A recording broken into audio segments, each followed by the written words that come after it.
Hello and welcome back to the 13 Films of Halloween. I'm your host Adam J, and today I am joined by my buddy Storm Zink over here. And today we are, of course, reviewing the film behind us, Curse of Chucky. We are doing this today. And I saw the film. I bought it the day it came out. It came out on my birthday on October 8th. This man, however, just saw it today. I showed it to him, brought the DVD over. Sir, what'd you think? I'm just glad to have some closure. Some kind of closure, anything to wash out the horrible fucking stain, the taste, everything that was left over from Seed of Candy. that movie was horrible. It was terrible. And what I really liked about this film, because you told me like they're gonna explain everything. I'm sitting there watching it, like I don't see no explanation, and then they explain everything at the end, pretty much, and yeah, it was great. Everything connected perfectly. Connected perfectly with the first Child's Play movie. You get closure. The only downfall that I seen was that they don't mention what happened to the twins at the end of Seed of Chucky, which, like you said, I don't care. Whatever. I personally didn't give a shit about it because I hate that movie. As far as I'm concerned, it didn't happen. But it was great because it does connect everything. Yes. And that's what I love about it. Sure, they don't explain what happened to the kids. As a person that just wants to know as much about everything, that annoys me.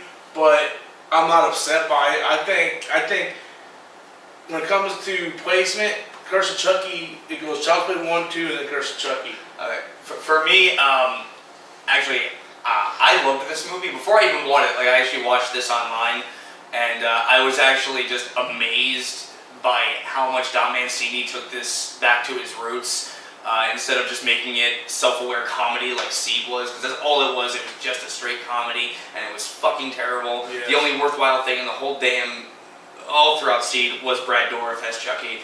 But he's the best thing in all of these movies. The only movie I almost walked out of was Seed of Chucky. Yeah. I did walk out of it, sir. You are braver than me. Well, I figured it couldn't get any worse. I was wrong. Yeah, you were definitely wrong. No, out of all the sequels, this one's by far my favorite. And the reason I say that is because out of all of them, this is the only... Maybe 2 did this too, but this is really the one that I felt had that same consistent tone that the first Child's Play had. Mm-hmm. Okay, it was just eerie and scary the entire way through. He took it right back to the horror roots instead of, there was comedy in there, mainly with Brad Dourif's dialogue, but it was more of the sinister comedy you saw from him in Child's Play. Yeah. And not this, oops, I did it again, or shit, like driving a Britney wannabe off the road.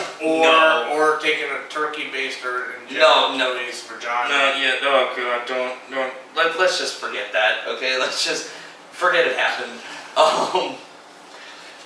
But yeah, I was actually very happy that we got this to get that horrible taste of seed out of our mouths. What, you want to explain the story here, or should I? Go ahead and explain the story, and then after you explain, I want to add some stuff in there. All right. Basically, in this, package arrives at this family. We don't know, we've never seen them before, but this package arrives for the mother, and the package is, of course, Chucky. The mother dies soon after, and the whole family comes for the funeral, and then people start dropping like flies in this house. That's basically what the premise is. That they do, and again, they connect it so well back to the first Child's Play. Exactly. And if you watch first Child's Play, it's the same formula. Yeah, it is. But what were you gonna add? The one thing I love more than anything about this film, besides the fact that it took it back to the original formula, kept it serious, wasn't a comedy, besides some of the Chucky's dialogue, which was meant to be that way. But what I enjoyed the most about it was we finally get closure with Andy Barclay. Yes, we do. We do get closure with Andy Barclay. I actually want to talk about that for a second, because do me a favor, stay after the credits. If you please buy the DVD, stay after the credits for the unrated version, because after the credits, there's an alternate ending that is actually a lot better than the ending they ended up going with. Not that, okay, the ending that they ended up going with was just kind of, alright, that's alright. But no, the alternate ending was so much more satisfying. And yeah, again, like he said, we get closure with Andy Barclay, and it's great. Well, me personally, this is just what I think, you know. But Adam says it's an alternate ending. I think it's still the same film. I don't think it's alternate ending. I just think it's an extended version of the ending. I don't want to say anything what happens at the actual ending before the credits, because that's going to spoil almost everything. But I think that takes place, and then somehow it's stopped or goes through, and then at the end of the credits, it takes place 6 months later, and that's when you get the closure with Andy. Yeah, it's open to speculation. Yeah, it depends really on how you view it, how you take it in.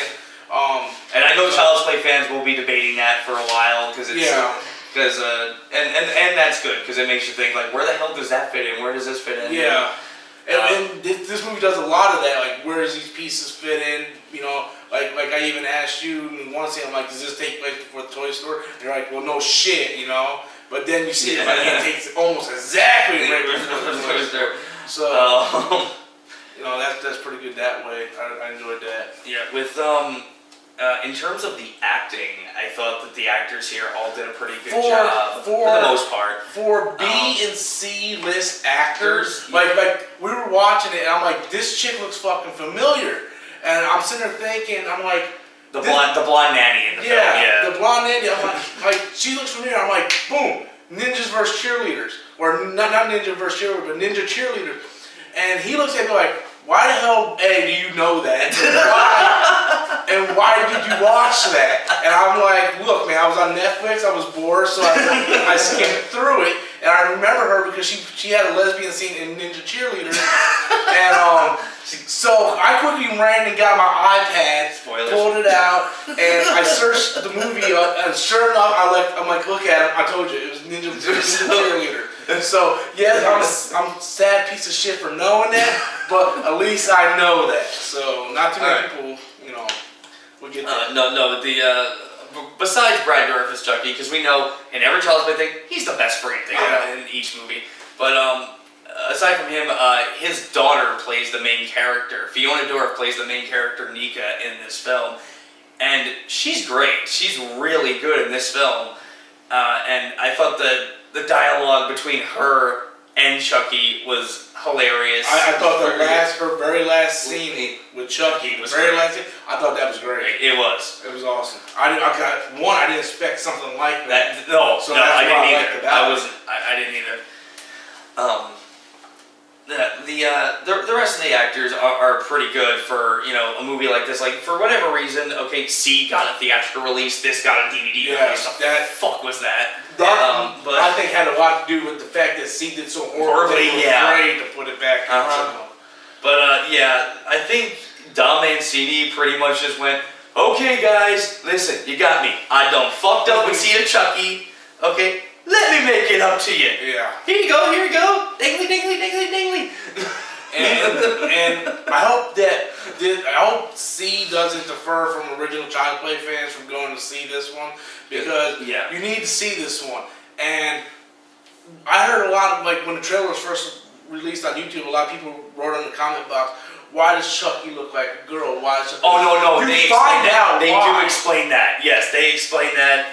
And it's actually kind of a genius. I really like that they explained it. Well, as soon as it happened, I'm like... And there's basically... My favorite line from Chucky in the entire film was actually the very first line you hear him speak. This girl, the little girl's like, Chucky, I'm scared. Okay? There's just like a slow zoom on his face. He's like, you fucking should be. It was great. It was just great. It was a good movie. I liked it. I really enjoyed the hell out of this film. I like the way it was written. I love the way Dom Mancini shot it. And the one thing Dom Mancini got right here, because all the killings that basically just happened in this house, the whole story takes place in this house. Very rarely do they show anything outside of it. But Don Mancini managed to make this house a character.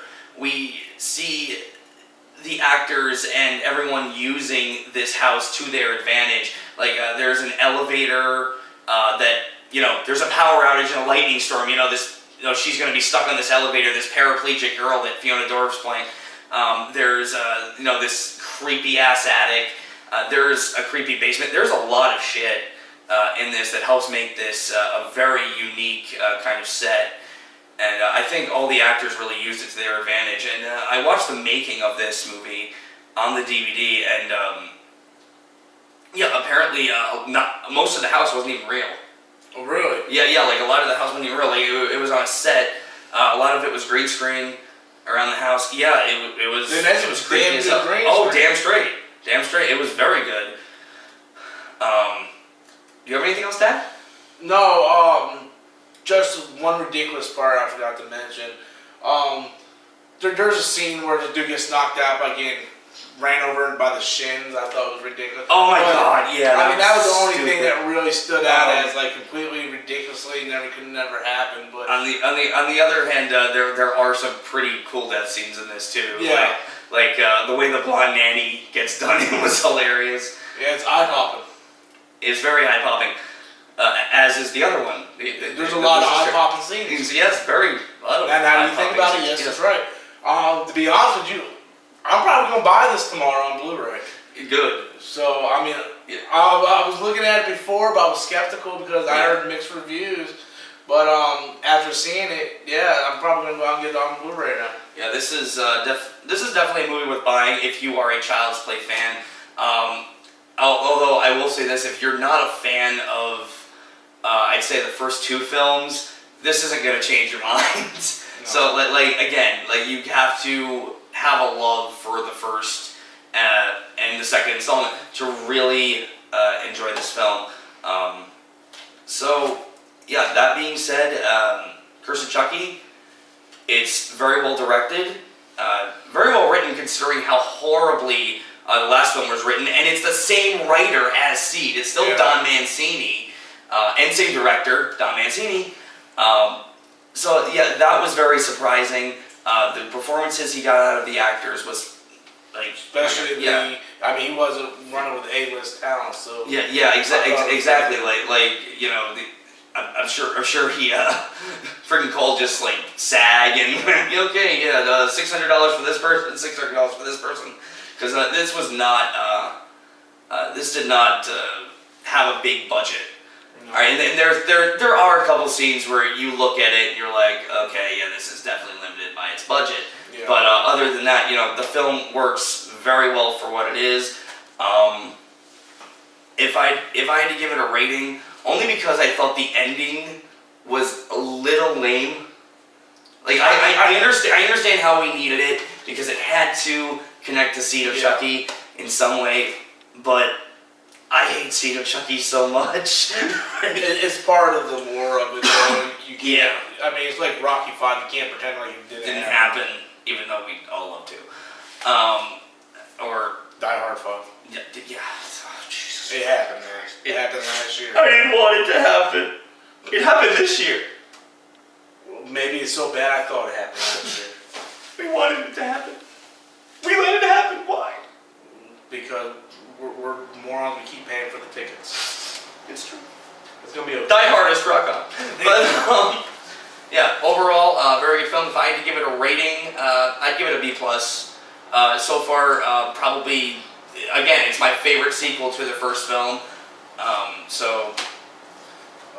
Scale 1 through 10, I'd give it about an 8, 8.5. So, I mean, it's not going to win any awards, but definitely not. Again, this is like it's a fan film. It's for fans, so. This is for the fans. This is pretty much Don Mancini's big apology for Seed of Chucky, and it worked beautifully. I done fucked up here. I'm sorry. Yeah. I done fucked up, man. Here, take this. It's free for you. So with that being said, I'm Adam J. Storm's Inc. Yeah. It took him a while to say his name there. All right, and we'll catch you next time.